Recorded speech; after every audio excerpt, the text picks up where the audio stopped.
to your neighbor, but thank you so much for coming out tonight, and we welcome you. My name is Damon Stubbs. I'm a brother of the Alpha Gamma Lambda chapter of Alpha Phi Alpha Fraternity Incorporated. I am also the event chair for Alpha Conversations, and we are excited to have you out with us here tonight. We are so thankful for all of our partners that pulled together to make this event possible for this critical conversation. So we definitely recognize the Black Alumni Council of Columbia University, as well as the ADA Alumni Association, who are acting as partners. If you don't know about Alpha Conversations, just very briefly, this is an intentional effort to host critical conversations across what we call the Village of Harlem, to engage this community around issues that affect us. And we want to make sure that we create intentional space to rethink strategies, to think about new insights, talk about new ideas, and we are so grateful for tonight, for this important conversation at this critical time in history where we'll be talking about the future of Black politics, featuring Brother Hill Harper. Let's put our hands together if you're excited to be excited. So before we move forward with our event, we want to recognize and have some few words of greetings and welcome before we get started. First, I would like to bring up... Yes, thank you. Thank you, brother. That's what needs to be an alpha. Come on. So first, I'd like to bring up our president of our chapter, Alpha Gamma Lambda, Brother Greg Bishop. What you bring up? You know, once a vice president, always a vice president. Thank you, Brother Jones. Good evening, everyone. Good evening. Good evening, everyone. Good evening. As Brother Stubbs said, my name is Greg Bishop. I won't be before you long because I know Brother Harper has a busy schedule. But this conversation is timely. For those who know me, I've been in politics for almost 15 years. I started in one administration, went over to another administration. And one of the things when I was working for Mayor de Blasio, I focused a lot on helping Black entrepreneurs. And it is at this moment when you look around the nation, and when you look at what is happening, when you're talking about diversity, equity, inclusion, when that has become a weaponizing phrase where the architects, as I call it, the architects of the systems that prevent people of color, they are not going to go away quietly. They have seen what is happening. They are seeing this community, especially the Black community. We are taking the power that we need, and they are resisting with all their might. And you have the power to continue empowering individuals, to send them to Washington, to actually work on policies that is important for us. Because if you don't do that, someone else will. And someone else will talk on your behalf. And the reason why I talk about my experience is because when I was appointed commissioner, my job and my focus was really on how I can help communities of color. And best believe there are individuals who are working to figure out how they can keep people of color where we are right now. And so, Brother Harper, we are happy to have you. It is important for us to have this conversation. It's important for us to understand that regardless of the party, we need to stay empowered in civic engagement. It actually starts here. It starts in the Village of Harlem. It starts with your council members. It then goes to the state, and then it goes to the federal government. And you have to be engaged on all three levels. Matter of fact, I will even start with the PTA and your community board. So thank you, Brother Stubbs, and of course, Brother Jones, who and all our partners who helped orchestrate this conversation. It is so important. Of course, it would not be a conversation without you, the people. So I just want to thank you for coming out tonight and doing your part to learn. And also, I want you to be activated and figure out ways you can help make this community better. Thank you very much, and have a good evening.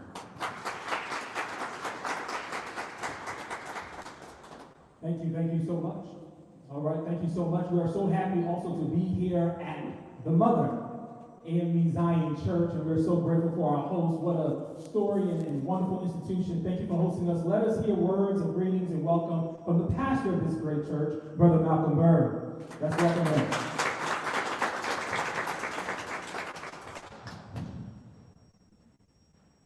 I want to welcome all of you here this evening and to say that I look forward to seeing you Sunday morning at 11 a.m.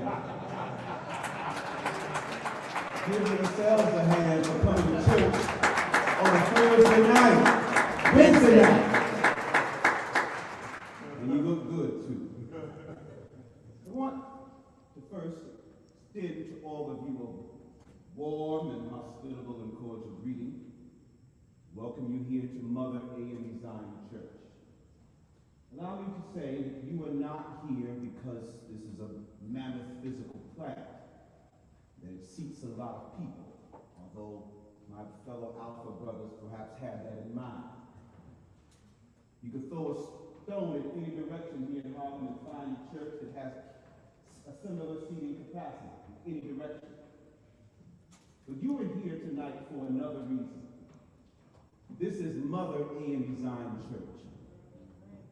This is the Church of Black Liberation. This is the oldest black institution in this state, with origins going back to 1774. Formally organized in 1796 and incorporated in 1801, 26 years before the abolition of slavery in this state. This was a bona fide stop on the Underground Railroad. The first event that was held in this country following the ending of slavery on January 1st, 1863, the first Emancipation Day event in America was held in Mother A.M.E. Zion Church, and the speaker of the day was Frederick Douglass.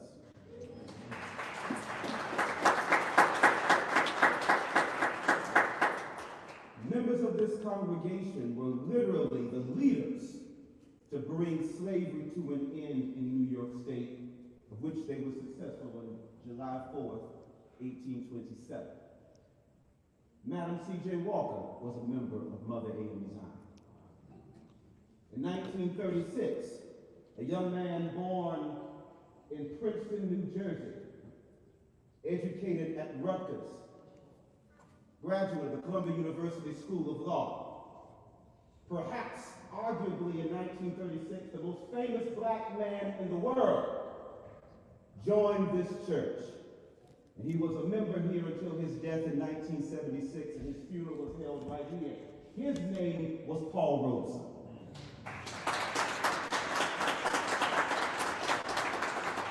Why am I giving you all of this information? Because you are here in a special place, because we are a special people having a special conversation with our collective future in mind. Dear friends, we welcome you here to Mother A.M.E. Zion Church. We extend a warm welcome to you, Mr. Harper. We welcome you here to Mother Zion. I'm also the Chief Operating Officer for the National Action Network. When I left the office today and I told Reverend Sharpley where I was coming, he told me especially to extend to you his well wishes and well regards. And he said to you, the audience, for Harlem to treat you good while you're here. As I take my seat, which is not often said by clergy, I want to offer a very special welcome to my fellow brothers of Alpha Phi Alpha Fraternity Incorporated here this evening. Let's give the Alphas a hand.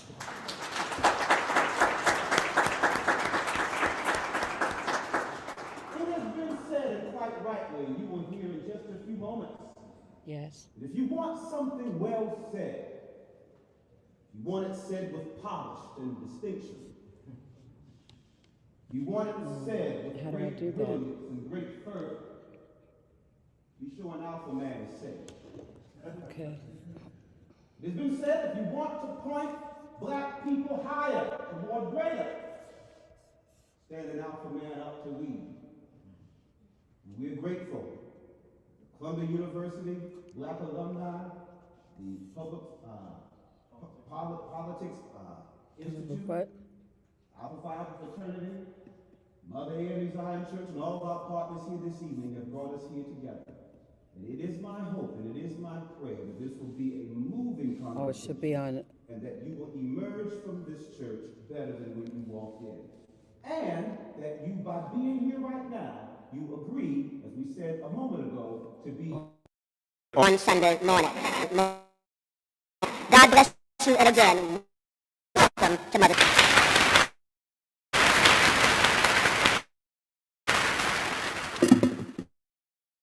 With that, very engaging welcome. Thank you, Brother. No, I want to also welcome you on behalf of, I guess, the Columbia Black Alumni Council Harlem office. But you're not here to hear me talk. You're here to hear another brother of Alpha Phi Alpha who, in the vein of someone like Paul Robeson, is an actor, an activist, a lawyer, a civil rights leader, and I hear a political candidate these days. And so, I want to welcome my brother Hill Harper to join us for this conversation.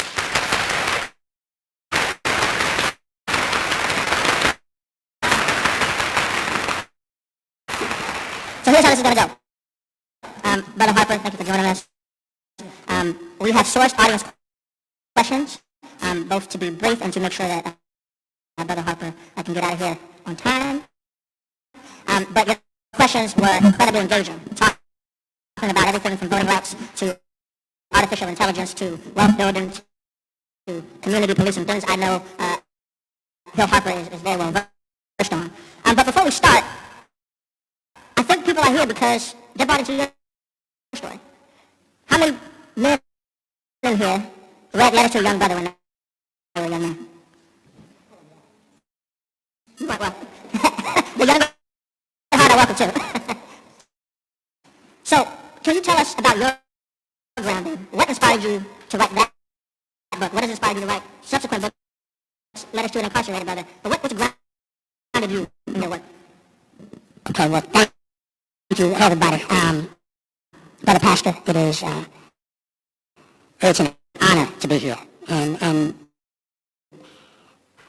I want to ground this discussion first, and I'll get to answering that, with something that hit me very profoundly as I realized how important this space is.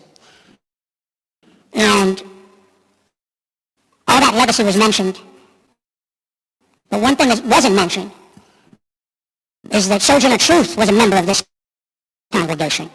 And she eventually and subsequently moved to Battle Creek, Michigan.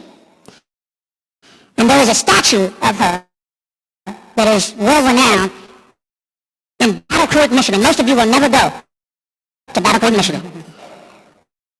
But she settled there. And we have to remember that there's a direct line of the Underground Railroad that connects this space where we're sitting right now through Michigan and into Canada. And black liberation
is not everybody can afford to pay for, but they still need their It's the scripture myth.